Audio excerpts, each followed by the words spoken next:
Okay, I guess we'll begin.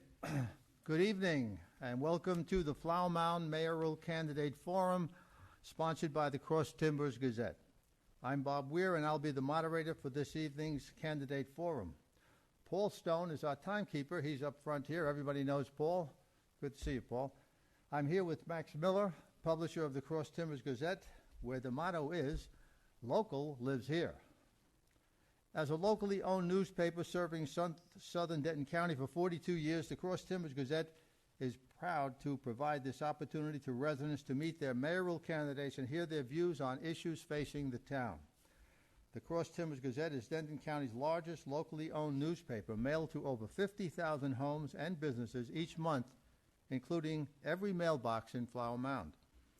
You can also read the latest Southern Denton County news online anytime at www.crosstimbersgazette.com and on our Facebook and Twitter pages. Excuse me. Tonight's forum is being broadcast live as well as recorded by the Town of Flower Mound and can be viewed on FM TV up to Election Day, which is May 1st.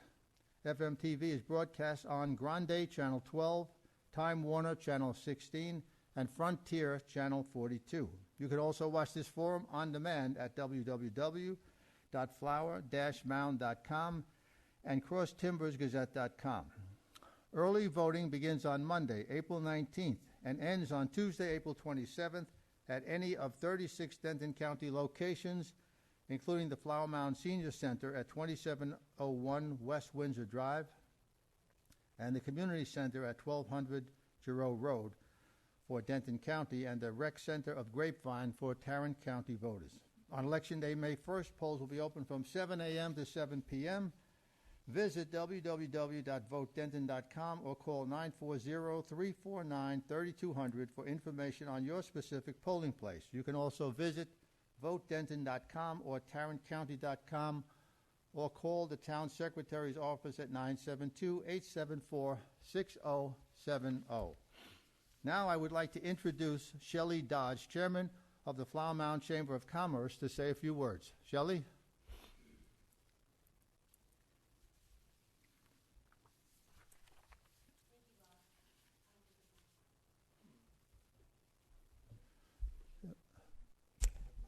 How about now? Oh, thank you, Bob. Thank you, guys.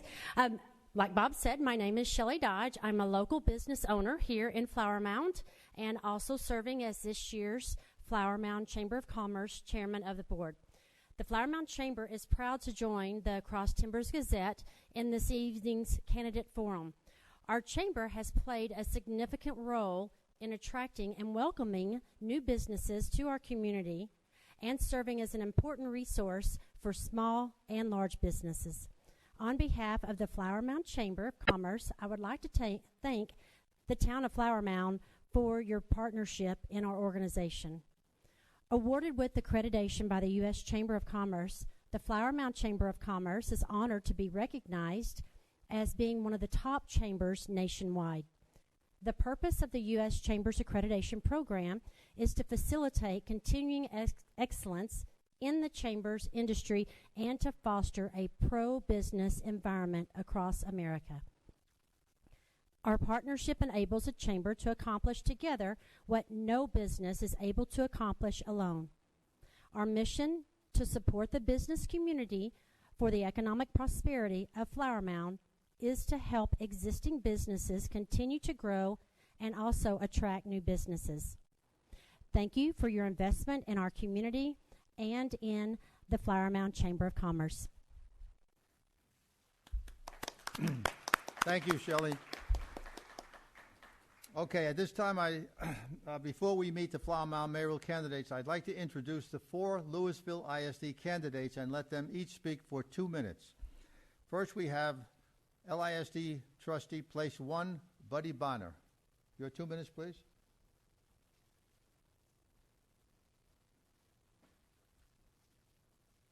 Good evening, ladies and gentlemen. I'm Dr. Buddy Bonner, your candidate for place 1 on the Louisville ISD Board of Trustees. I'd like to spend a little bit of time and tell you about myself. I am a recently retired public educator after serving 3 decades teaching area children, working with teachers and staff, and helping parents in the community. I did not grow up in the district. I grew up in East Texas in the Dallas-Fort Worth Metroplex. I am a child of a single divorced mother for much of my childhood, along with my sister. We had a very mobile lifestyle early on. I attended 5 elementary schools in the 4 years that I was in the Metroplex, and I am not a kindergarten graduate. I will tell you that life became a little bit more stable when we moved to Canton, Texas, and frankly, that's where I had a lot of my instructional heroes, really. People like Max Callahan and Lewis Young and Miss Jimmy Nixon, my senior English teacher, and that's really the role models I portrayed as an educator. I graduated and attended university at the University of Texas at Tyler for my bachelor's. I received my master's from the University of North Texas, and I received my doctorate from Dallas Baptist University. Once I was hired in Louisville schools, I made my career here. I served as 3 decades as a classroom teacher, campus administrator, as an assistant principal and principal, and finalized my tenure as the assistant superintendent of human resources. I'd like to focus on just a few things that I would like to provide as a board member in the Louisville ISD. One, my focus would be on the academic achievement for students. Obviously, that's the core business of the district. I would like to make sure that instruction is rigorous for all students, that all students and staff enjoy great safety in our schools. I would also want to make sure that we had strong academic, fine arts, and athletic programs. I would also want to make sure that we continue to protect your tax dollars and serve the community in the best effort possible. My time has run out, but I would like to thank you for your time and attention this evening, and I look forward to gaining your vote on May 1, or in early voting. Thank you. Thank you, Mr. Bonner. And now, for place 1 in LISD is Paige Dixon for your 2 minutes.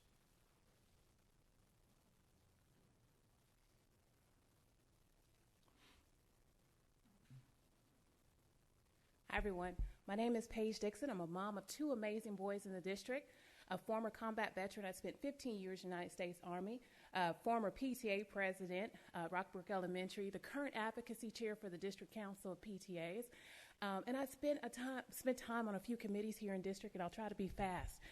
But, I was coming over here tonight, and I was thinking about something my teenage son, his first year in high school, he said to me.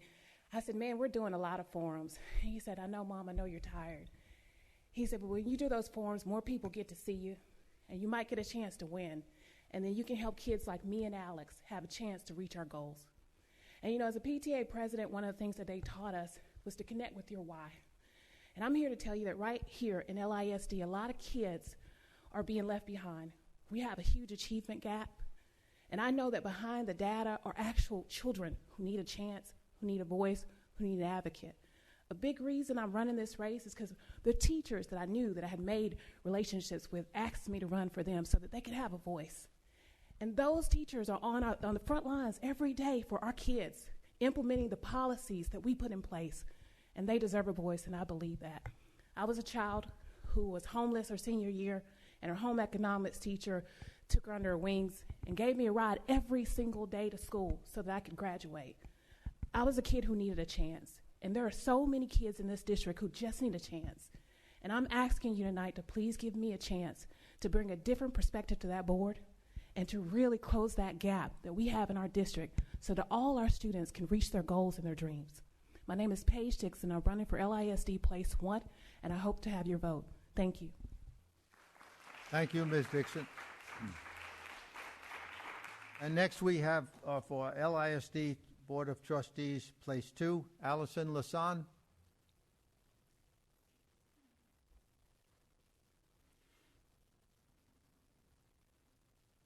Hey everyone, hey Flower Mound. I am really honored to be here tonight. It's so nice to be here in the town hall.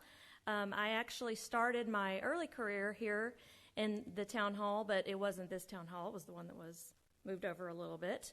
I worked here for 5 years as the GIS manager. I'm the mom of 2 boys that are 16 and 11. They're here in the district. My husband Lloyd and I, we just celebrated our 25th wedding anniversary, and we've lived here in LISD for 21 years. I'm a product of public schools in Tyler, Texas, a little bit further down I-20. I have a bachelor's degree from Texas A&M in College Station. I am an Aggie. Any other Aggies in the room? No. Oh, there we go. I knew there had to be one. Okay. And I have a master's degree, from the University of Texas at Dallas. I'm currently serving in Place 2 after being elected in 2018. I have been serving as the board secretary since 2019, and I'm also serving on the Safety and Security Committee. Approaching the upcoming election, I believe that now is the time for proven leadership on our board. The next 3 to 5 years in LISD will be pivotal. The state legislature is currently in session, and boy, they always have something for us to change things up. We're waiting to see how that will affect our funding. The district will most likely need to hold a new bond election within this time frame to keep up with our 20-year refreshes on campuses and to also replace aging technology. In addition, our beloved superintendent, Dr. Kevin Rogers, will most likely be retiring within the next 5 years. We need experience on the board to help pick this next crucial district leader. My name is Allison Lasan, and I'm running for Place 2, and I would really appreciate your vote. Thank you. Thank you, Ms. Lasan. The next candidate is Sheila Taylor for 2 minutes.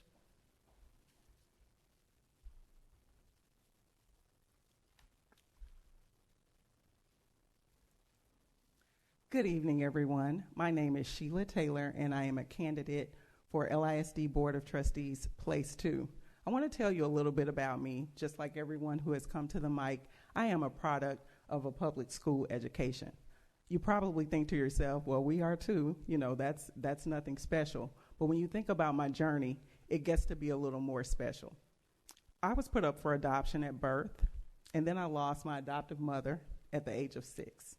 I became a ward of the court, and I was involuntarily moved to the Delta in Mississippi, Tunica. Now, what's different about that? I moved to a 2-room shack, no running water, an outhouse, so I didn't go for at least a week after I moved there. And then I moved to town, and I thought, I'm moving up like the Jeffersons. But then when I moved to town, we moved to a trailer, still renting. We moved to a place that had a creek running past it, and it was full of human waste and sewage. They called where I grew up America's Ethiopia. And you know what I had? Public school. My teachers, they gave me inspiration. I found solace. They let me know that I could be anything that I wanted to be and that I could dream big. So my dream was to be a CPA. I knew the numbers. Less than 1% of the nation's CPAs are black. And being a black woman, I knew I had that against me, as well as coming from an impoverished background. But they taught me to work hard. I got a full scholarship to Jackson State University, graduated valedictorian in high school, 3rd in the university at school. And then I went to Arthur Anderson, which was the culmination of all of my dreams. And I became a CPA and a homeowner at the age of 25. I say all that to say that I am passionate about the education of our students. I'm passionate about our students, and it doesn't matter where you come from. It does not control your destination. Please vote for me, your candidate, LISD Board of Trustees, Place 2. Thank you, Ms. Taylor. I want to thank all of the Louisville ISD candidates, and now I would like to introduce our Flower Mound mayoral candidates. From left to right, we have, and by the way, we have 5 candidates running for mayor. I think that's the first time that's ever happened, but I'll have to check the history. Left to right, we have Stephanie Bell, then Derek France, Itamar Gelbman, Cheryl Moore, and Jehangir Raja. Now, each candidate will have 1 minute for an opening statement. After the opening statement, I'll ask the candidates questions. Each candidate will have 1 minute to answer. Finally, there will be 1 minute for closing statements, and they will go in reverse order. As a reminder to candidates, please turn off your cell phones so as not to cause interference with the sound system. All right, we'll begin our 1 minute opening with Stephanie Bell.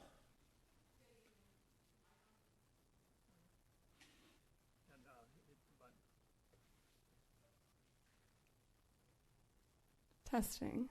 There you go. Good evening. This is Stephanie Bell. I have been compelled to be the face of Flower Mound, compelled to be your mayor. I'm the mother of a 2-year-old son Words are important to me. They're important to my son. Integrity, ethics, honesty, servitude. These words are not just words. These words matter. Ladies and gentlemen, before you today stands a candidate whose words fall out of his mouth with no semblance of tact, ethics, integrity. Another candidate stomps his foot on the ground, raises his fist. Authority is what he says. Hear me now. They're not here to serve you. They're not here to serve the town of Flower Mound. They're here to serve themselves. I implore you to think about the future of Flower Mound, the future of where we are going. Flower Mound is stronger when we come together. As your mayor, I will stand beside you. I will stand with you. We are stronger together. Thank you. Thank you, Ms. Bell. For your 1-minute opening, Derek France. Good evening, everybody. My name is Derek, candidate for mayor in the town of Flower Mound. The local vote matters, and I just want to recognize and thank our council members Baumgartner, Martin, and Engel for attending, as well as recognizing in attendance our Precinct 4 County Commissioner, Diane Edmondson. And I believe it was focusing on leadership, honor, and integrity that I talked about. I've been a Flower Mound resident for 10 years. I've been married for 23 years. We have 3 children who grew up in Flower Mound. We're a local small business owner here in Flower Mound. I'm currently serving on 2 of the town's boards. I'm also a very active member of the Chamber of Commerce. A vote for Derek will bring leadership now. Thank you. Thank you, Mr. France. Itamar Gelbman, your 1-minute opening, please. Good evening, you all. My name is Itamar Gelbman, South Texas common spelling. Born in the United States, I grew up in Israel. I served in the Israeli military and the Israeli police department. After my service, I moved here actually for a vacation, but I was able to get hired by and make quite a bit of money. So I decided to stay here and open my own small businesses. Moved to Flower Mound about almost 9 years ago with my wife, Cherise. She's a boarded surgeon, local boarded veterinarian surgeon, local business as well. Together we have 4 kids, and between 2015 and 2014, I got appointed for planning and zoning. In 2015, I got a vote. I won my election to be a council member here in Flower Mound. During my tenure on council, I wrote one of the toughest anti-sex offender ordinances, and I fought for the development against the super development of Flower Mound and to expand parks and tree ordinances. I'm Itamar Gelbman. I ask for a vote. Thank you, Mr. Gelbman. Cheryl Moore, your 1-minute opening, please. I want to make sure is my mic working? Do you hear me? Just press the button. Which one?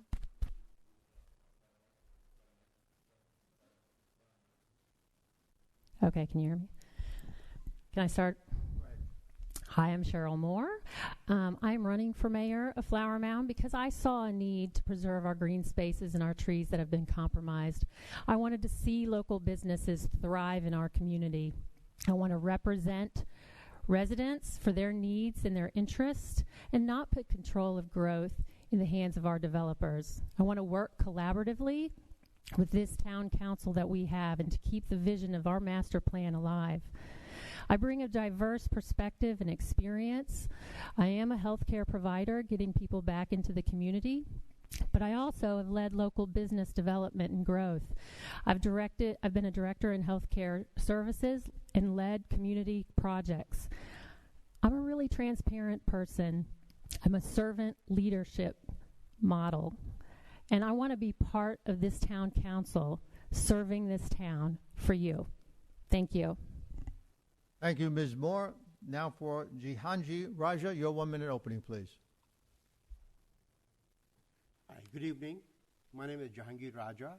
I go by JR Dallas. I own the company called JR Dallas Wealth Management. I got my MBA from St. John University, New York, back in 1992. I sat on Wall Street for 4 years with Payne and Weber. I came to Texas back in 1995, and I look at the land here, and I went crazy. There's a beautiful land here, beautiful weather here, and beautiful people here. So I brought all my expertise to Texas, and I opened a company here, and since then I've been residing here.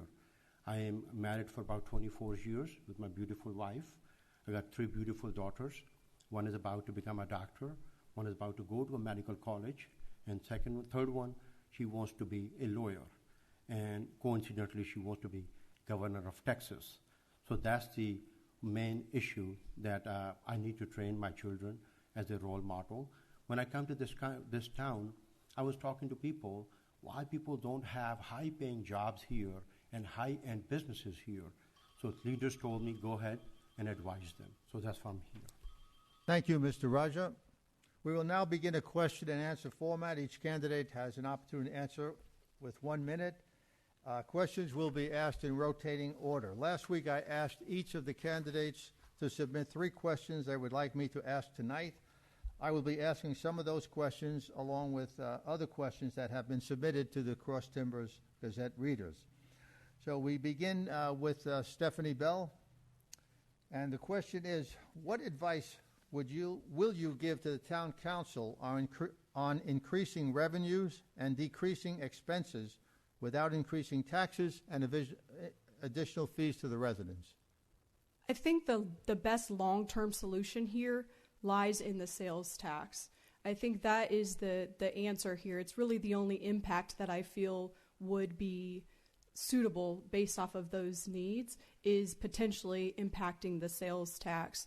I don't foresee another option there based off of that. That would certainly be my best answer, would be potentially increasing the sales tax. Thank you, Ms. Bell. Same question for Derek France. And by the way, if anyone wants the question repeated, just let me know. Could you repeat the question just one time? Sure. What advice will you give to the town council on increasing revenues and decreasing expenses without increasing taxes and additional fees to the residents? So my advice to town council would be that we need to have a collaborative approach. We need to think a little bit outside of the box. Increasing the sales tax revenue is going to result in having to have a community that welcomes business and commerce. We have to be able to afford the local businesses that want to come to Flower Mound. We have to be able to work with them. We have to attract new business in order to increase the sales tax or the revenues from sales tax. There has to be an increase in sales.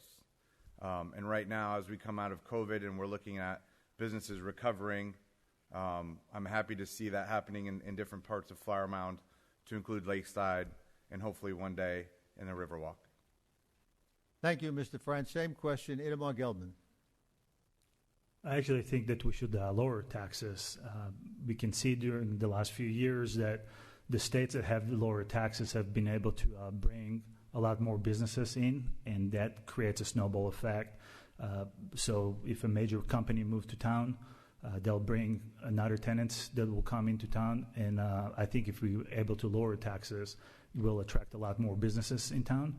And if we give a little bit less government oversight and regulation, that will actually bring more businesses in town as well. As you can see on the national level, Florida and Texas are leading in companies moving from California and New York because of less government, less government and less taxes. Thank you, Mr. Gelbman. Same question, Cheryl Moore. Again, when we have budget shortfalls, we really need our businesses to thrive so we don't have to increase our property taxes. I think it's important that we get involved with the Chamber of Commerce, connecting our local businesses to the Chamber so they have resources so we can develop those businesses locally. Revitalization of our spaces and getting more businesses in here in our empty spaces. And just giving people incentives to go local. I think if we encourage our local community to go to our local businesses, we can increase our sales here and our revenue. We need to bring events to this community so that we can keep our business sector vital. Thank you. Thank you, Ms. Moore. Same question, Jehangir Raja. Thank you. Basically, there are 2 ways to increase the bottom line, whether it's a public company or it's a private company. You can increase the revenues or you can decrease the expenses. The one way to increase revenues is to bring the high-paying jobs with the innovative companies. One anchor company can give you all the revenues that you are collecting from probably 10 small businesses. Companies like TPG, KKR, KPMG, that's what we need in this town. One company will take care of all the small businesses, taxes that we're collecting. Decreasing the expenses is all depends upon the bond. Once you issue uninsured bond, the cost of capital that a town pays is about 4.5%. Same bond, if you can get insured, the cost becomes 2.5%. So that's how we can decrease our expenses. Thank you, Mr. Raja. For the next question, we begin with Derek France. The question is, what would you do to attract the employees of our town's largest employers so they can live, work, play within our borders?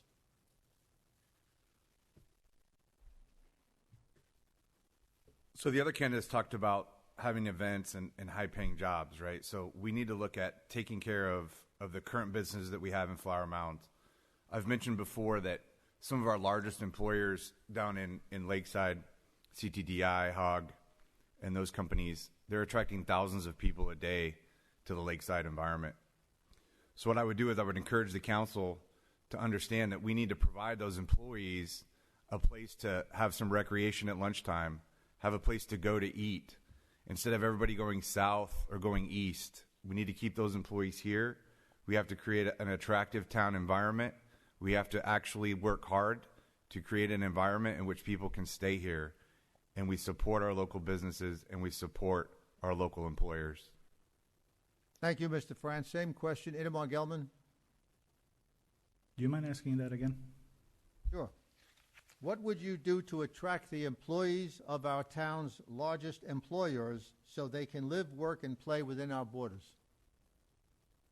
Well, it goes back to your previous question, is if we can create an environment that business owners can bring their campuses to town and create more jobs here, everything else will come with them. If we can bring an anchor tenant such as, Apple or a different other bigger company or Fortune 500 company, they'll bring it all with them. So we need to create an environment where the businesses are welcome to come here and they will bring everything with them. The work, play, and live restaurants, they will all open after the major anchors will come into town. Thank you, Mr. Gelbman. Same question. Cheryl Moore. Well, I think we need to start featuring employees, businesses here at the town council meeting and really highlight them, promote them here and have people want to come to our town meetings and see these businesses and employees in our town. We need to align people with the Chamber of Commerce to give them resources. When I worked in locally at a business here, we had a partnership. Our company partnered with the city of Louisville, and so there was this cooperative connection that we had with two businesses. So we need to connect people and have those partnerships in this community. I think that would help significantly. I thank you. Thank you, Ms. Moore. Same question, Mr. Raja. Can you please repeat the question? Sure. What would you do to attract the employees of our town's largest employers so they can live, work, and play within our borders? Thank you. It's very simple, actually. You need to give assurance and guarantee to the employees that their future is secured. Unless you keep continuing education to the employees and teach them innovative ways to get financial freedom and financial independence, nothing is going to work. An employee wants to enjoy high-end businesses, and the rest of the day they want to go and relax at a place like Hamptons 2.0. So that's what I would recommend, that you train your employees, give them education, innovative education, that they can have financial freedom and financial independence. Then they're going to enjoy life. Thank you, Mr. Raja. Same question, Stephanie Bell. Thank you. Eat, work, play is huge. My husband and I never leave Flower Mound if we don't have to. And so I recently met with the director of CTDI, actually, and he had amazing things to say about the relationship that he has with Flower Mound. He loves that his employees enjoy everything in Flower Mound. Some of them live at lakeside apartments. They're able to go to dinner. They're able to go to a restaurant. They're able to go to happy hour. What Flower Mound currently offers is fantastic. As we bring in more companies here, we certainly need to provide similar amenities to them as well. So I'm very excited for the future of Flower Mound, and I think that the companies as well will enjoy the continual amenities that we have coming in addition to with First.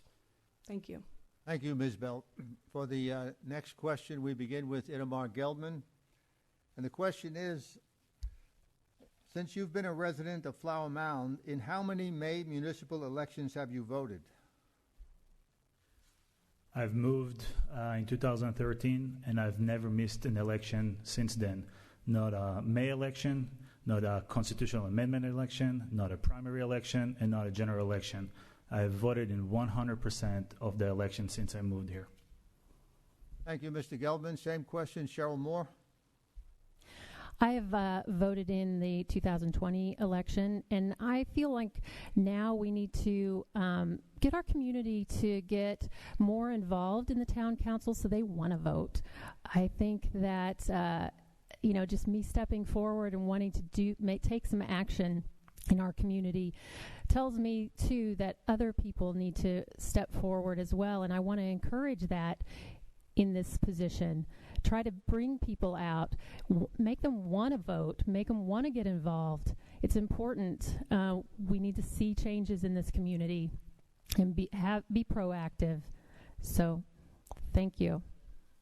Thank you, Ms. Moore. Same question, Mr. Raja. I basically moved here in 2019. I've been living in Irving since I was 24. For the last 24 years. But I moved to Flower Mound in 2019, and I voted in 2020. If I would have given a chance before, I would have voted. Why I'm getting involved in local politics now? Because we need to start fixing the things at the grassroots level. I can be easily going and run for senator or somebody, but we need to fix the first thing at the grassroots level. Charity begins at home. This is my home. I want to fix the things here first before I can go anywhere else. Thank you, Mr. Raja. Same question, Stephanie Bell. Thank you. I voted in the most recent election. I'm so glad that Mr. Gelbman pointed out his lengthy experience. However, it's worth noting that if that's the experience that is required to have a position as mayor, I want none of that. And I don't think anybody here before you would want that experience either. Thank you. Thank you, Ms. Bell. Same question, Derek France. So I did vote in the last municipal election that due to COVID was moved to November. Previously, due to our international contracting business, I'm typically out of the country every spring. Since we've changed that to focus on local businesses, I'm looking forward to be able to get more involved and cast my vote on May 1st. Thank you, Mr. France. For the next question, we'll begin with Cheryl Moore. And the question is, given the number of master plan amendments, should Flower Mound consider replacing it? Why or why not? No, I don't think we should replace it. This master plan was developed many years ago. It's the guideline for our town. It helps us. It's helped us develop our town. I think we need to have our council protect it, and the mayor protect it as well. I think we should uphold that and keep the vision of Flower Mound. Thank you. Thank you, Ms. Moore. Same question, Mr. Raja. I don't think there's anything wrong with the master plan, except I would like to add one thing, though. There must be a post-development indemnity bond, including in every development. A lot of these builder developers, they build and they forget about it. And the residents have to face the consequences afterwards. So I would like to add an indemnity bond, post-development indemnity bond in every development going forward. Thank you, Mr. Raja. Same question, Stephanie Bell. Our master plan is beautifully written. However, just like many of you, certainly the case for me as well, I have a master plan. My family does as well. Whenever I get sick or hurt, of course we have to make a change. Of course we have to assess it and collaborate and come together and see what needs to happen. We all have a master plan, but we realize sometimes there need to be adjustments. Sometimes we need to approach things from a different angle. So with that, I say no, I don't think that we should stop using our master plan. I think sometimes we need to assess and allow the amendments to go forward. Thank you. Thank you, Ms. Bell. Same question, Derek France. So I believe there's been over 200 master plan amendments so far. My master plan 23 years ago when I was a police officer and just got married has changed significantly over those years, all for the better. There's nothing wrong with change. I think we need to embrace something that looks like our master plan. I think we need to look at it and understand why, if it's continually being amended, is there something wrong? And just ask the question. We have a parks master plan. There's several master plans, actually, and a lot of those get amended, and some of them get updated. So I would say I would be open, and I would encourage the council to look at the reason or maybe the root cause why we're always trying to amend it. If you're constantly amending your life's master plan, then maybe you need to look at the path that you're on. Thank you, Mr. France. Same question, Itamar Gelbman. So I guess we compare the master plan of the town to our personal life. So I guess I'm the only one that ever since I was a kid, my master plan is I'm living it. I always wanted to be a military officer, and I was, and I currently serve as a military officer in the Texas Guard. I always wanted to be married with a bunch of kids, and I do. I would like to have more kids, but that's up to my wife's master plan, not mine. Regarding the town master plan, I think we need to just uphold it. The master plan is, we put a lot of money and efforts in doing it, and when a town does a master plan, or a municipality does a master plan, they don't just do a master plan for a specific development, or they do a master plan for the growth until the town is completed, until completed growth and developed. If you keep changing it, you keep changing the infrastructure that the town needs to support that growth. And if you keep doing it, the taxpayer is going to end up with significant amount of cost. And when you buy a house, you want to look at the master plan because you want to know how the area will look like in 5, 10, and 20 years from now. Thank you, Mr. Gelbman. For the next question, we begin with Jehangir Raja. And the question is, do you support adding more apartment buildings in Flower Mound? A short answer is no, but you must want to know why. Because the apartments that I have seen here, I'm sorry to say, they're very substandard. The apartments that I want to build, it comes with a green space. Every single apartment has its own green space. Honestly speaking, when I show you my model, you don't want to live in a house, in a ranch, you want to live in that apartment. But unfortunately, the developer here, the builder, they did not justify any of those developments. So when I get a chance, I'll show you. But for right now, I think we have enough apartments right now. So Thank you.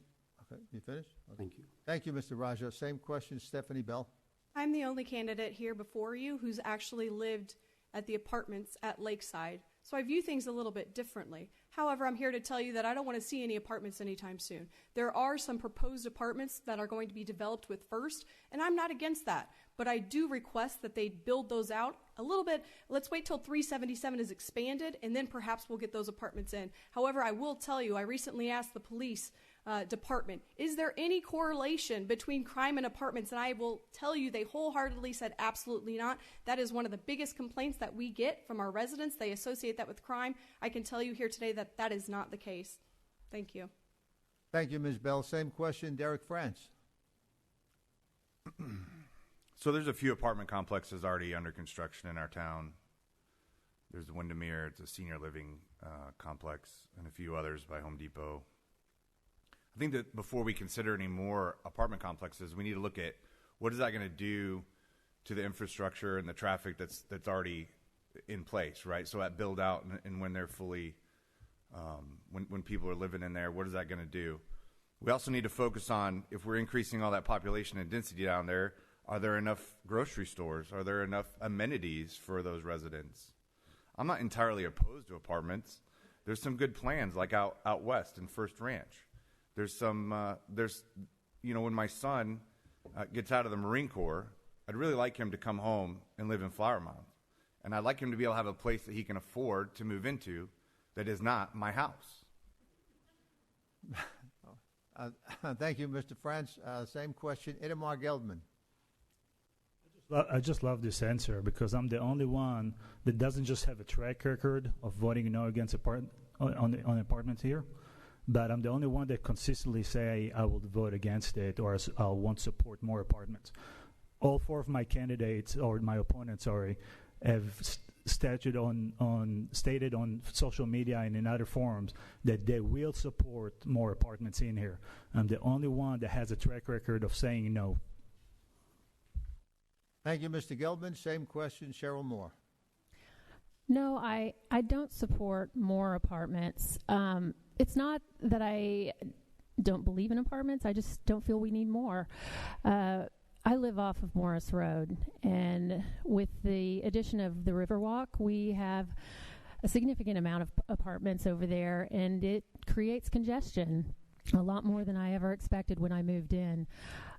Lakeside Village, they were slated to have 14% apartments, and they increased to 63% in their apartment numbers.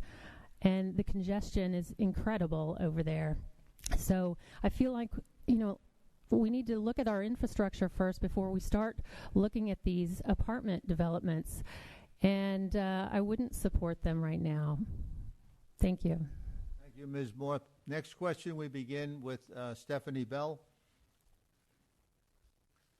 The 2,000-acre Jack First Ranch in West Flower Mound is working with the town in planning a large mixed-use development on the land, bringing homes, apartments, office space, restaurants, retail stores to the area.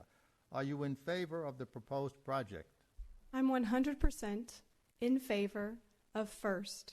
I'm excited for the development that's been under process. This has been a long time in the making. Families such as myself are very eager and excited about First coming to town. This is going to be a huge financial benefit for the town of Flower Mound. Huge, huge financial benefit. It may have a slight impact on our traffic, but I think we're really prepared for that. We're going to prepare for that. There's a lot of artificial intelligence out there right now in terms of traffic and lights, machine learning. So as we continue to grow, as First continues to be developed, we're going to have to address our traffic concerns. And I think that's where artificial intelligence and our machine learning is really going to come into play in diverting some of our traffic. Thank you. Thank you, Ms. Bell. Same question, Derek France. Absolutely. First Ranch is one of its kind, right? And so in order for that development to move forward, it has to clear the Parks Board. They have a wonderful parks plan. If you haven't seen it, I would encourage you to look at that on our website. They're currently working with our Parks Board to develop over 30 parks in that 2,200 acres of land. Yes, there's going to be some apartments, but keep in mind that 2,200 acres of land is a lot of space. I know because I've walked that land. I've looked at the plans. We also have to consider, but before we have this big bad word of apartments and development, that we got to work on the ETJs. We can't move forward without cooperation. As I mentioned before, we have members of our town council and our county government here because we got to cooperate with each other. We have to understand how to work forward and move forward with something that could actually generate hundreds of thousands of dollars in tax revenue. Thank you. Thank you, Mr. France. Same question for Itamar Gelbman. It's interesting how the question was set up. Just last question, everybody here said that they're not in favor of more apartments, but now already two of them are saying that they are in favor of First Ranch as is, which is going to add more than 4,000 apartments. So what are you guys? Are you guys against apartments, or are you guys supporting 4,000 additional apartments?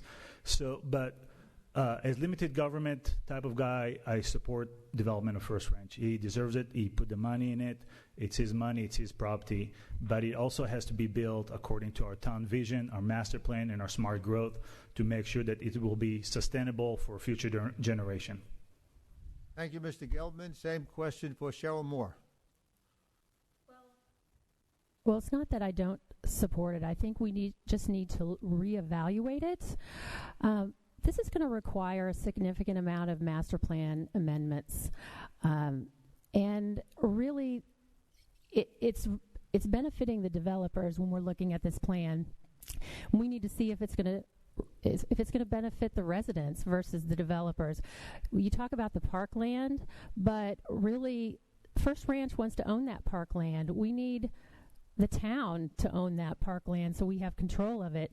There's 4,000 apartments that are slated to go in there.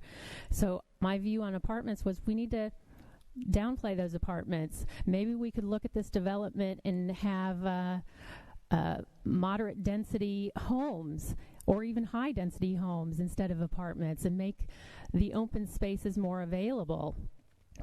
That's all. Thank you. Thank you, Ms. Moore. Same question for Mr. Raja.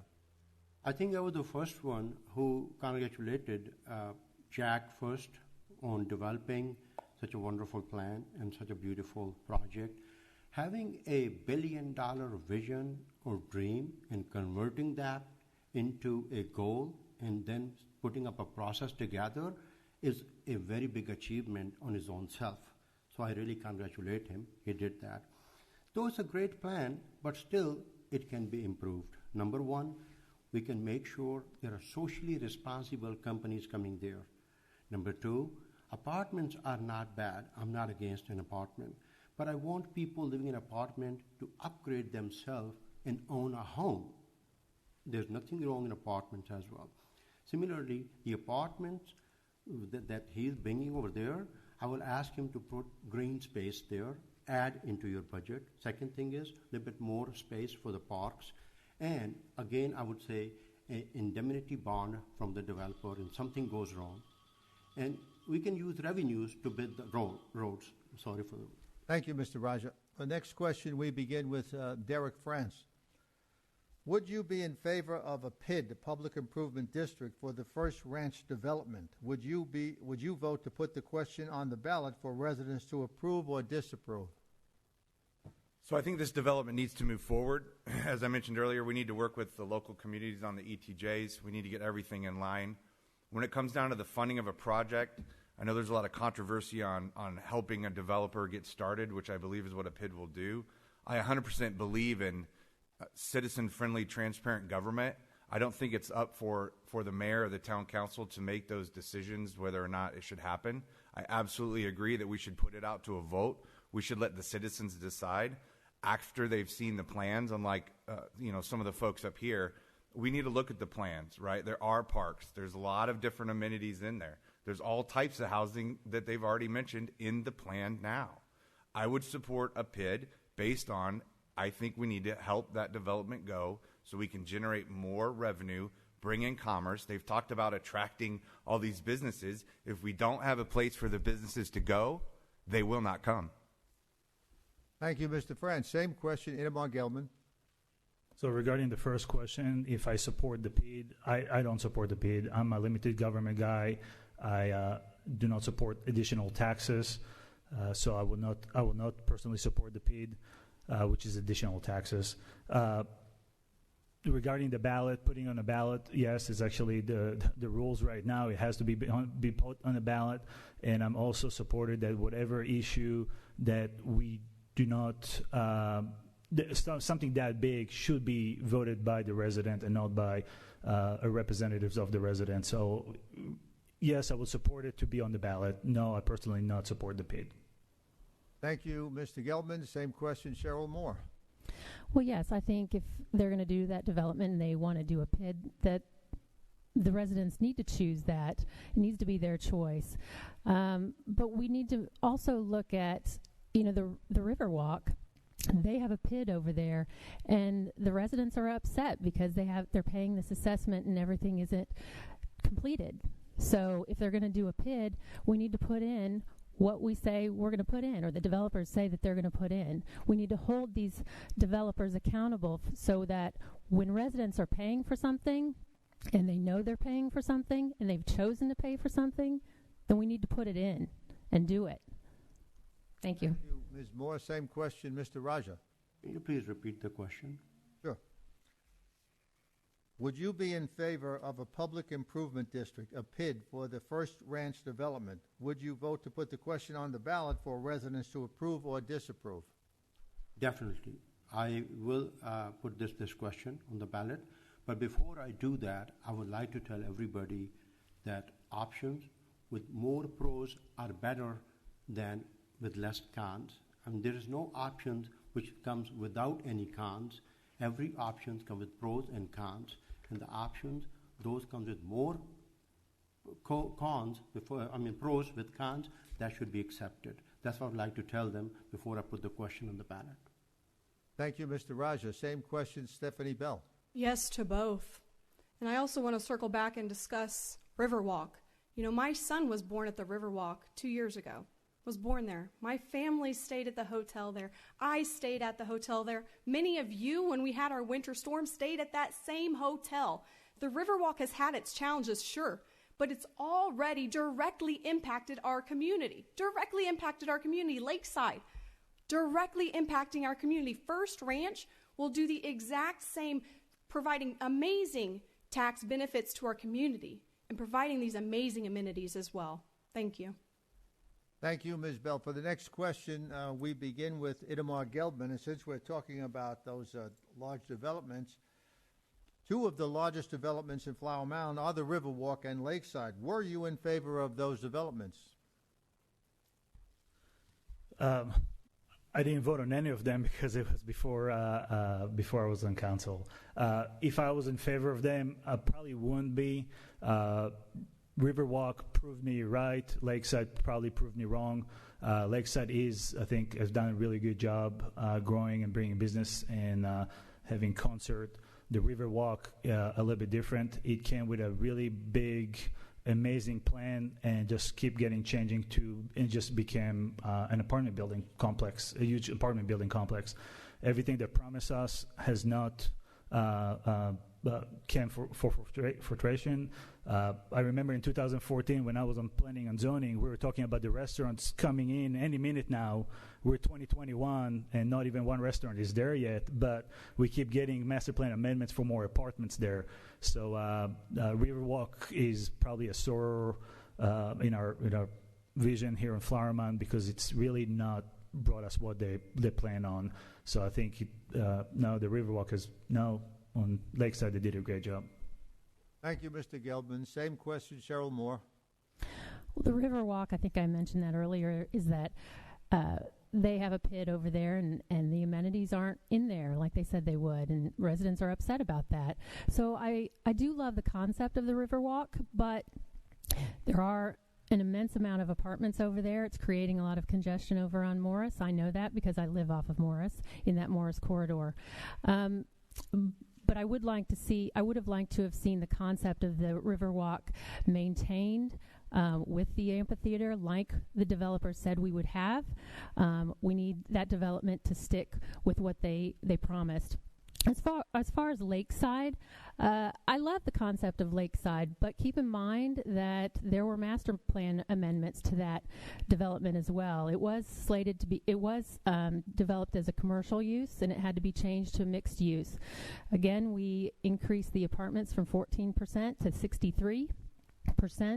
And so I love the concept of it, but I think it needed to be evaluated and redesigned. Thank you. Thank you, Ms. Moore. Same question, Mr. Raja. Unfortunately, I was not here when they were planned and the plan got executed. But I'm an old-fashioned guy. When something gets broken, I fix it. I do not get a new one. So my plan is not to look at see what went wrong. My plan is to see how we can fix it. So I think there is still room that we can fix those and make it appropriate for our residents. Like I said, green space, we can add a little bit. And also when you issue the permits and the license, always look at the financial strength of the builder and developer as well. A lot of builders and developers I've seen, they are gone by the night. They come, they fix, they make their profit and leave.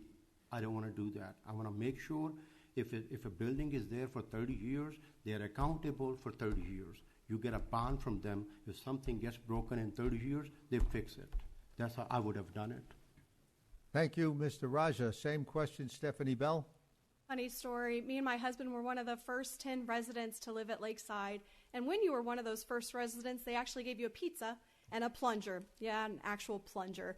But it was a fun story to be involved in all of the development around Lakeside. It was a little bit painful waiting for the barber shop to open and waiting for everything. It was just a lot of excitement. But we were there to see all of the exciting things pop around. Huge, huge benefit for myself as a resident.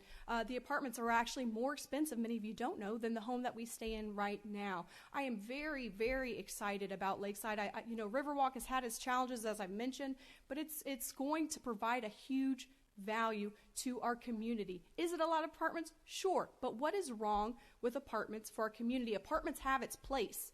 Whether you're downsizing or whether you want your kids to come live where you live, there are a place for apartments, and that is a good place for us to be here in Flower Mound. Thank you. Thank you, Ms. Bell. Same question, Derek France. Wow, so the doom and gloom coming out about some of this stuff is just appalling. I'm not sure if anybody's actually been down to the Riverwalk, but there's a lot of businesses open down there, right? We've mentioned the Marriott. There's a hospital, there's a bakery, there's a yoga place, a coffee shop, and lots of residents. It's not a big vacant plot of land that's failed. It's in development. There have been some issues. We could be cooperative instead of resistive. We could create an environment in which people want to come and work with the town and get approved on their projects. Lakeside is a great, bustling area of our town on the weekend and during the week. Those restaurants down there and those shops are nearly packed at capacity. When we went down there to watch the music on Friday night, it was standing room only. Other than Lakeside, there's no reason why people from Capel or Grapevine or South Lake would need to come to our town. That's how we can increase sales tax revenue, is from outside of our town to bring people in. Thank you, Mr. French. For the next question, we begin with Cheryl Moore. The question is Flower Mound in good financial shape? I always forget my microphone. Yes, we are in very good shape. We have a AAA bond rating, and that decreases our payment on our debt. That's just an indicator of how financially stable we are. So this allows us, being this financially stable, it allows us to bring more businesses in, be more secure in our ability to do more things. So we don't really have a problem. We maintain a balanced budget, and we keep about 20% in our fund, in our reserve fund. Thank you. Not our general fund, but our reserve fund, and that's 20% over our expenditures. So, yes, we are financially stable. Thank you, Ms. Moore. Same question, Mr. Raja. Yes, I would say if I was to rate it, I think our credit rating is AAA rated. So financially, I think Flower Mound is very sound. Going forward, I would like to see the plan, what the tax revenues and also the expenses of the town will be. But so far, I would say so good. Financially, Flower Mound is very stable. Thank you, Mr. Raja. Same question, Stephanie Bell. We are saving millions of dollars because of our AAA bond rating. I'm so proud to tell folks that. I tell them whenever I get a chance. We are in absolute sound condition in terms of our financial state. We have been ran very fiscally conservative, and we will continue to do so. Thank you.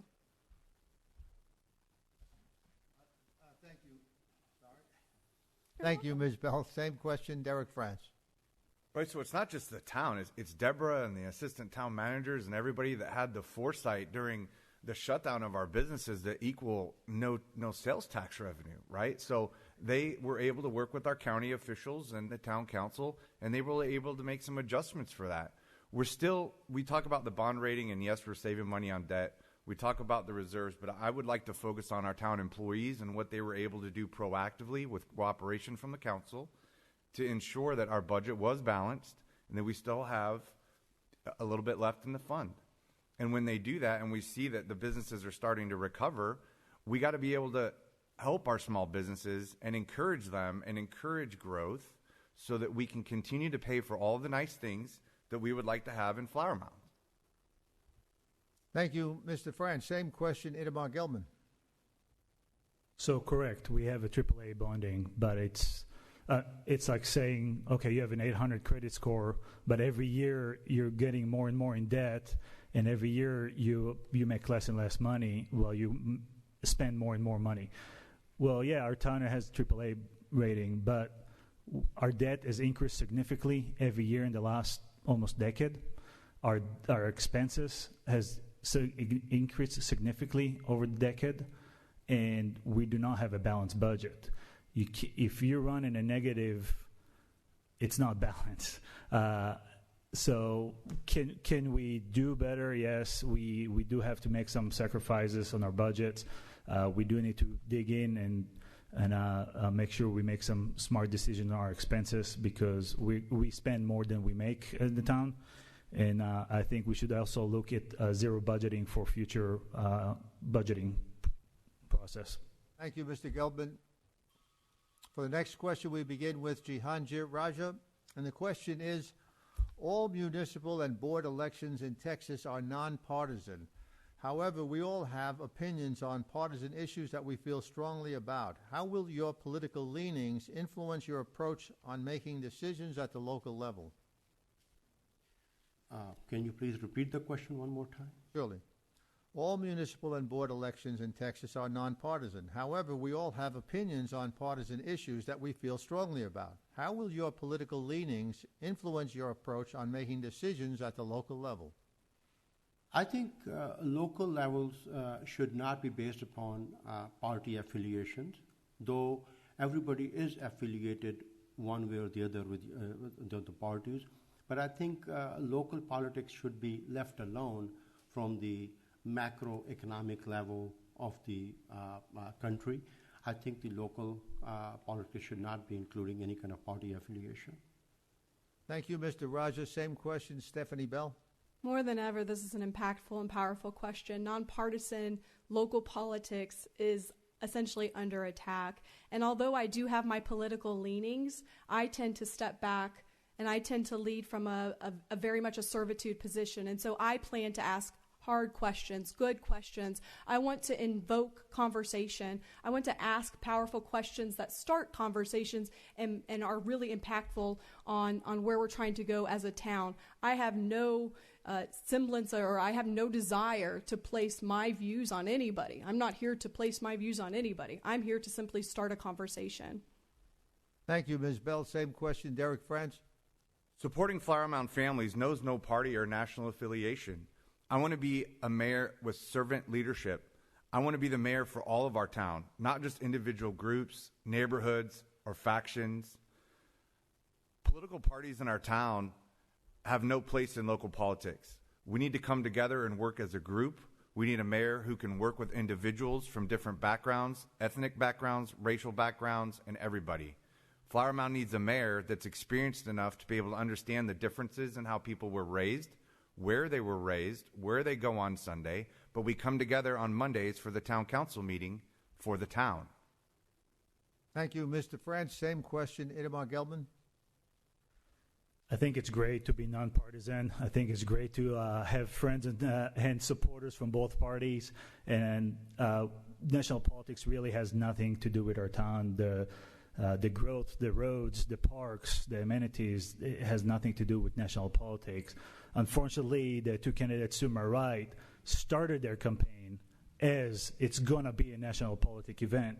For example, one of them wrote in his Facebook, "Nonpartisan local politics is not a good thing." That's his first post to run for office when he announced to run. Another one of her first posts was how proud she is that she's going to be pro-choice in town as a town mayor. So no, I will not bring any of those to town staff or town members. It is going to be a nonpartisan issue, and that's how it should be.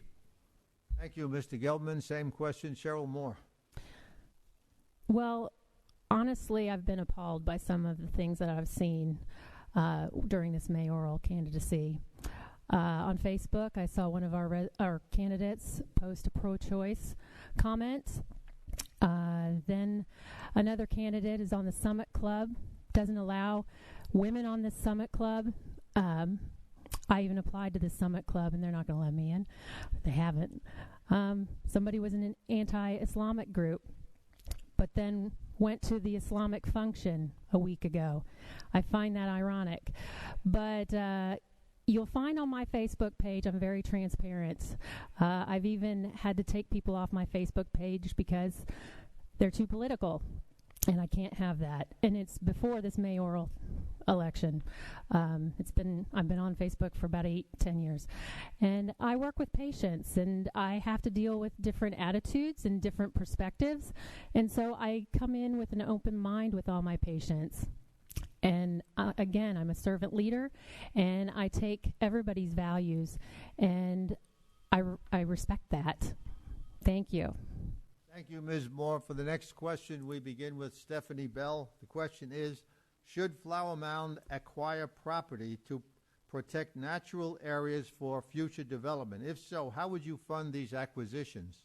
Certainly a sensitive subject, of course, that has historically been a challenge. However, I want to circle back to the fun comment that Mr. Gelbman made about my pro-choice comment. We oftentimes, as mayoral candidates, get a lot of questions, and one of the questions that I received was, do I support Flower Mound becoming a birth sanctuary city? And you know what I said? I said I don't, because we have resources in Flower Mound that are better spent elsewhere, and that is what I determined to be the case. We have our resources, they're limited, and that is where they should stay. Thank you. Thank you, Ms. Bell. Same question, Derek France. So there's a couple of different funds, right? There's the Park Development Fund. There's a 4B tax that helps, sustain the parks and the upkeep. I think if we look at the budget and we look at the money being set aside for those funds for the purchase of land, which there is, it's something that we should entertain, right? I'm not a big fan of just going out and spending money for no reason, but if we look at all the land in Flower Mound that's already been earmarked for parks, I think instead of just buying more land, we should maybe develop the land for parks that's already been set aside. And I would just point out that Mr. Moore and I did participate in an event together on a Sunday morning where we were able to put some crosses up on the mounds. And that's what I'm talking about, is working with other people and individuals in different backgrounds. Thank you, Mr. French. Same question, Itamar Gelbman. So I agree as well. We have quite a bit of land that we can develop. To land to develop for parks, sorry. But if we do need to raise money to buy land, it should be the voters that vote on it, and will probably be either executed by either having a bond, or we'll have to do through getting groups to give us grants for that. And and we can do through developments. When the development comes to Flower Mound, they need to donate some portion of their land to parks. It's been consistently that we waive that. We need to stop waiving it, or charge them that money for those parks and go use that money to build bigger parks instead of having a lot of small parks. Take that money, combine it, and go build a nicer park or an active park, etc. Thank you, Mr. Gelbman. Same question, Cheryl Moore. Can you repeat that question?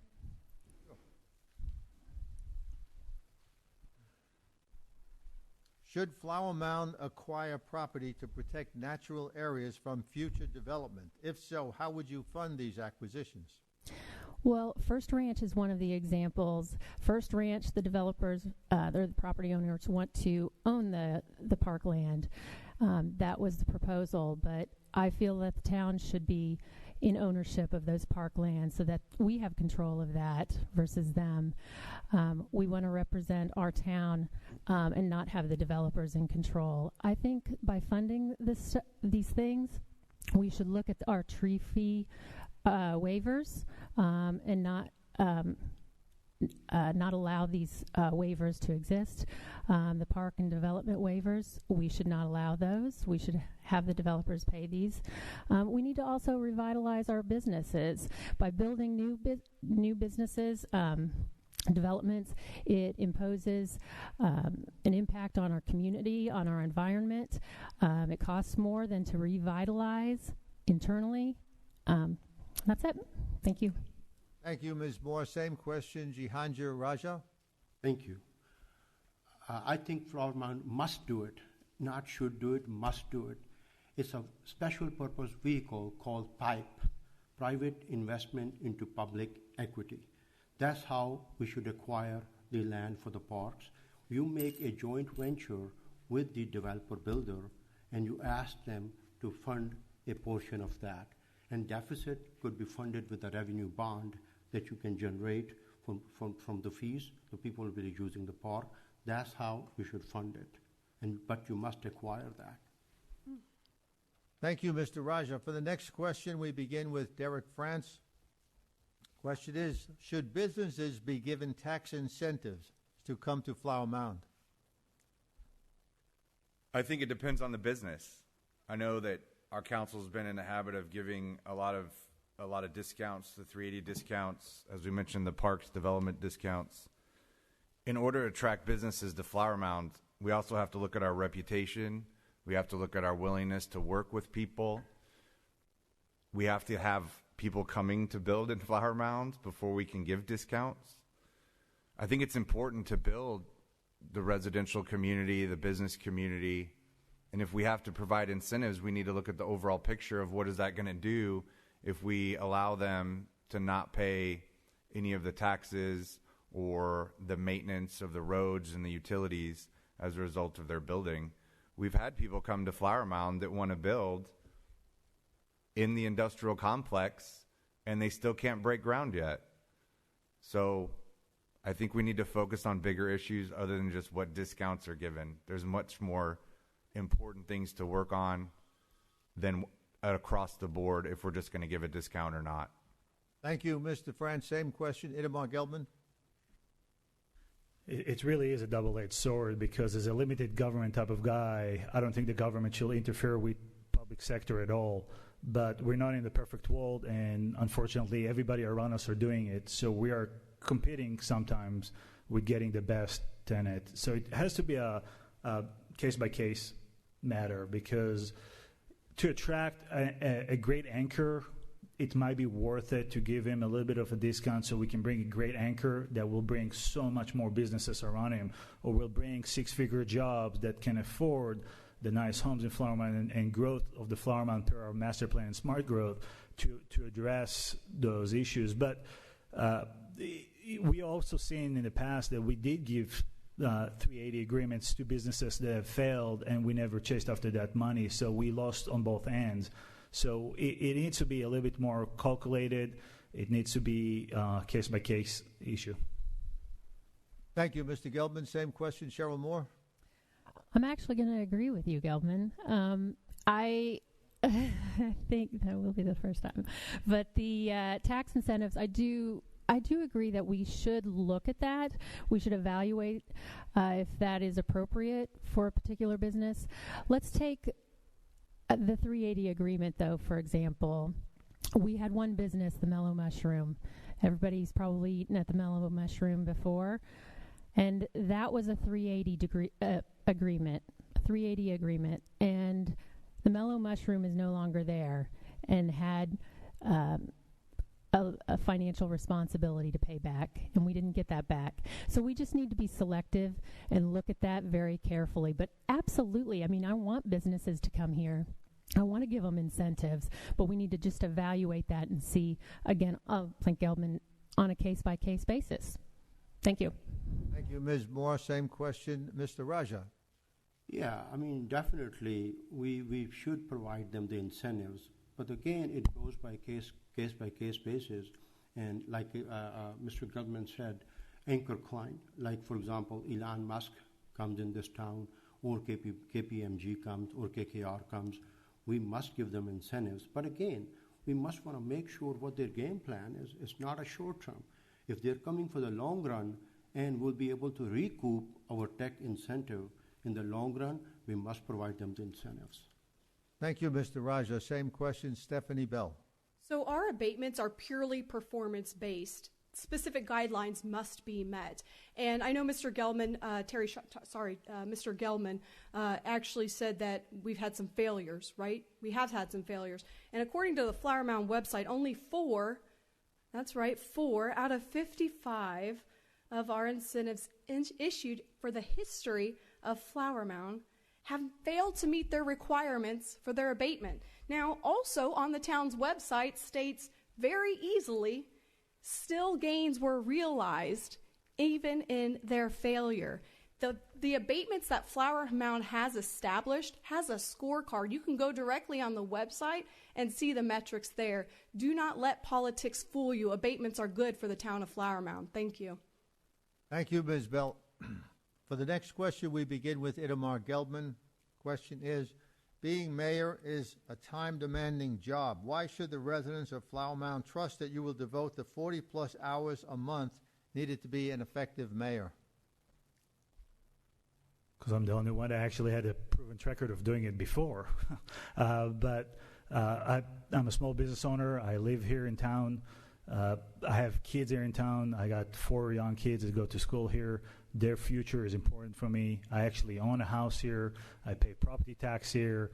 I actually voted here. So my track record actually proves my commitment for this town.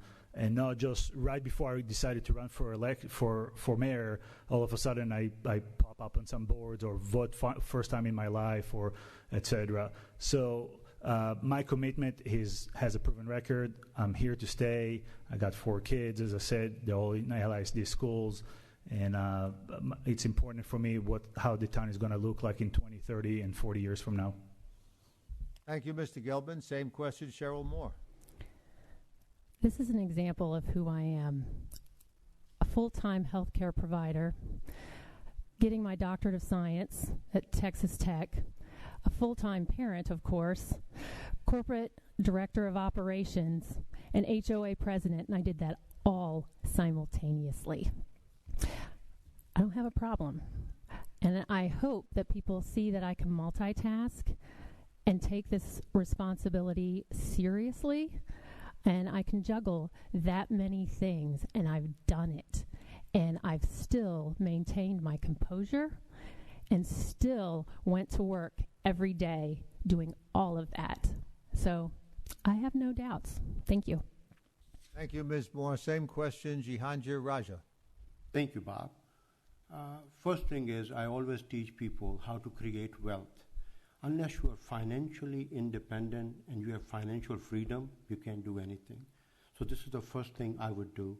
I am financially independent and I don't have any obligations that requires time commitment from me. So I'm very happy and I'm very blessed.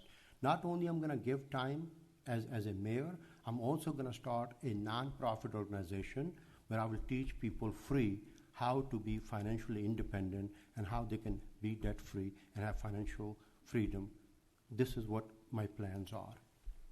Thank you, Mr. Raja. Same question, Stephanie Bell. As a young mother of a 2-year-old son, I get this question a lot. How are you going to manage your son, your family, your job, and being the mayor of Flower Mound? How can you manage that? I think whenever I hear that, I have a little chuckle on the inside, and all of the mothers in the audience and out there would agree as well. We are used to multitasking. As women, we are used to juggling many things. That's what we do really well. I am here today because that is what I do very, very well. It's where I strive and where I thrive. And I'm very excited to take on an additional responsibilities in being your mayor. Thank you. Thank you, Ms. Bell. Same question for Derek French. Mr. Gelbman, the only thing you have a track record of is missing council meetings, to include missing votes on the budget. And the only thing that you have on your track record is running a Facebook group, which is not welcoming. When I'm mayor, we're going to change some of that behavior. I'm going to show up to the meetings. We're going to show up to the votes. We're going to offer an environment of inclusion for our town. We're going to try to get rid of these factions and all this naysaying that you're hearing going on in the meeting.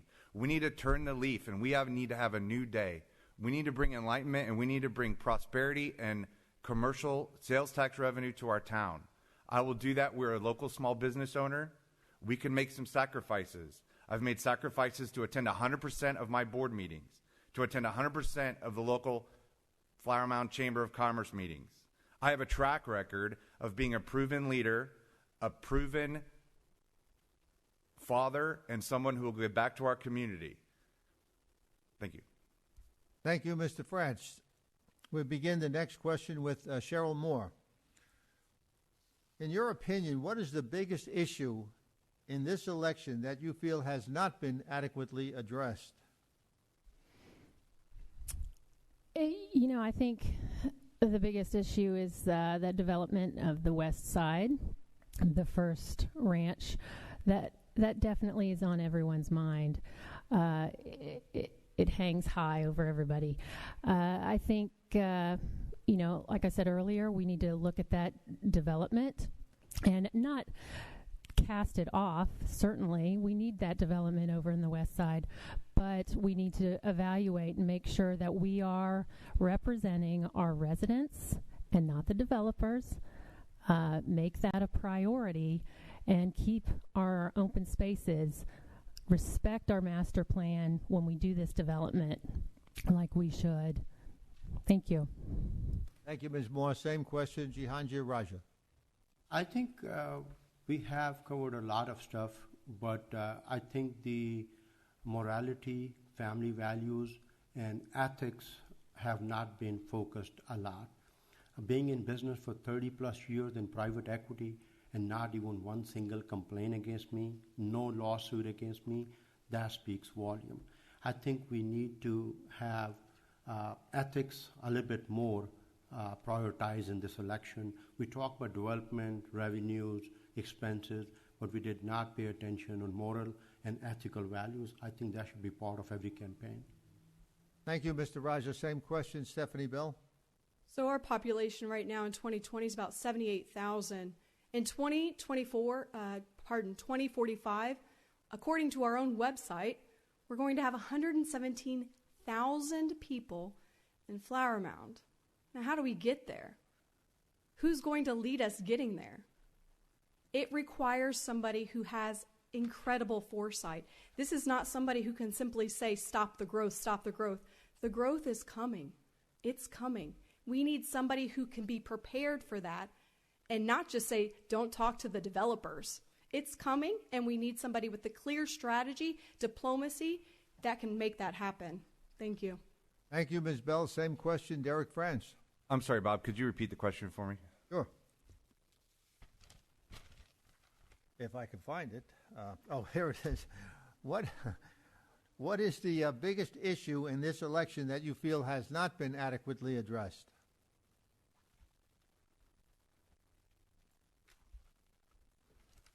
I think the biggest issue in this election that hasn't been addressed is following the rules, following the guidelines the town gives us when running a campaign, following the rules and laws that the state gives in relation to where you can put signs and what's required when you put signs. I think we need to continue to focus on this election through positivity, creativity, and prosperity. I think we need to focus this election on our residents, on our community, and on our businesses. You hear a lot of doom and gloom always during the election, during this silly season in Flower Mound. We're known for it. I'd like to work with people to try to change that and bring that positivity back without the factions, without the groups, and with all the same topics being rehashed continually that in fact was also discussed in the last forum that was in October. Nearly the same questions. Thank you, Mr. France. Same question, Itamar Gelbman. I actually think we addressed the biggest issue, and the biggest issue is always for a small town growing its development. But I would like to circle back to Mr. France here that said that he has 100% attendance. Well, of course, he only attended 4 meetings. He only got appointed in October, and he only had 4 meetings since then, so it's pretty easy to get 100% when you have that easy. And then he serves on the veteran board. He said that he wants to follow the rules and the ethics. I want to read you the minimum qualification to serve on the town veteran board. Be currently serving in the military or hold a veteran status. That is literally the first requirement to serve on the veteran board on Flower Mound. Mr. France, I can't find you in any branch of the U.S. military. Which branch did you serve in? Because you said about ethics and rules, but you are serving on a committee and board of the town you want to represent that you are not qualified to serve on. Thank you. Thank you, Mr. Gelbman. Well, that was the last question, so now we're going to have the 1-minute closings in reverse order, beginning with Jehangir Raja, please. Thank you. I appreciate Bob. First of all, I really thank you for giving us an opportunity to introduce ourselves. All I can say is you need to find somebody who has a vision to take this town to the moon and back, and his heartbeats resonate with the residents. That's all. Thank you, Mr. Raja. Cheryl Moore, your 1 minute closing, please.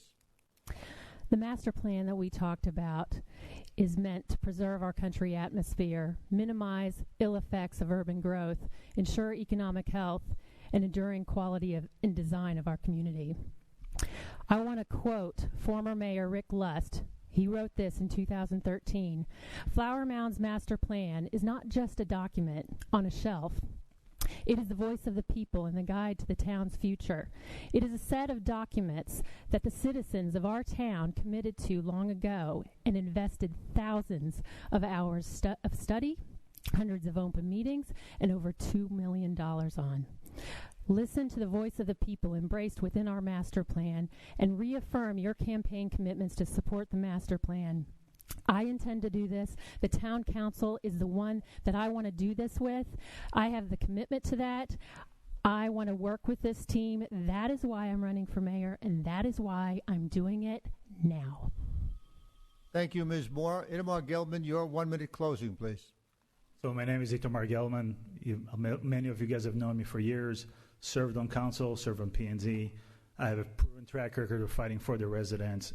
When I was on P&Z and then on council, I single-handedly started a fight to stop eminent domain on an elderly woman. I got a free smart home for a double amputee Flower Mound resident from the Garrison East Foundation. I authored one of the strictest anti-sex offender ordinance in the state of Texas. I stopped government subsidized housing coming to Flower Mound. I have the track record of what we want to do. I've been here. I'm not just asking for the vote or asking to be appointed on position right the day or the month before I announce running for office.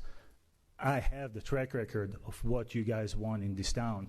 And I came here just like most of you did for the schools, for the trees, for the parks, for the low density, for the closeness to the airport. And I'm here to stay. I have 4 kids, young kids in school, and I'm here to stay for the next 30, 40 years here in town. Thank you, Mr. Gelbman.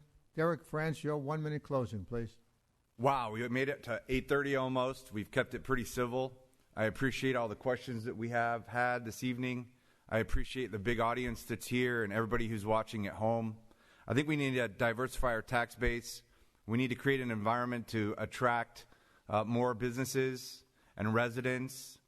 I think we need to continue on some of the paths that we're on, but more importantly, we need to bring leadership now.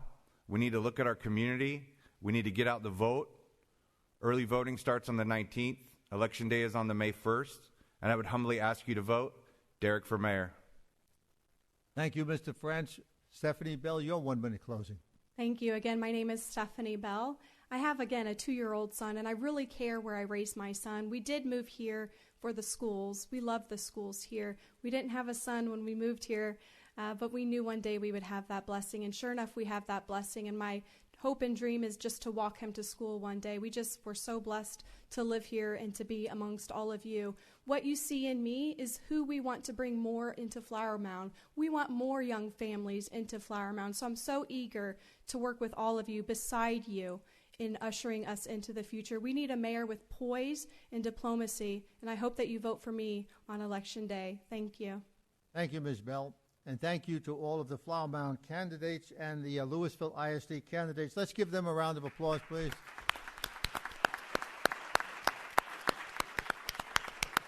Just a reminder that tonight's forum is being recorded by the Town of Flower Mound and can be viewed on Flower Mound TV up to Election Day. You can also watch this forum online at www.flower-mound.com and crosstimbersgazette.com.